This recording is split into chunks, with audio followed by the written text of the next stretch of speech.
In the College of Education, we are all excited to come back to campus. And you may have received some tools in the mail to help you return safely to TU. Let's break down the Tigers Care Kit. In this pouch, you'll find hand sanitizer, a thermometer, clean key, and a cloth face mask. It's everyone's responsibility to monitor our health and cleanliness as we return to campus.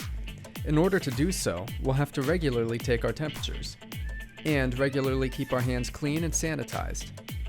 Thanks to the Clean Key, we can now take an extra step in reducing contact.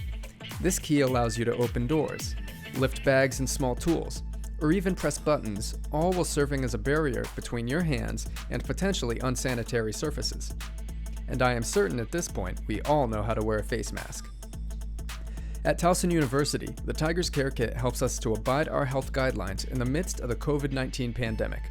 To learn more about Tigers Care, go to towson.edu/coronavirus/tigers-care.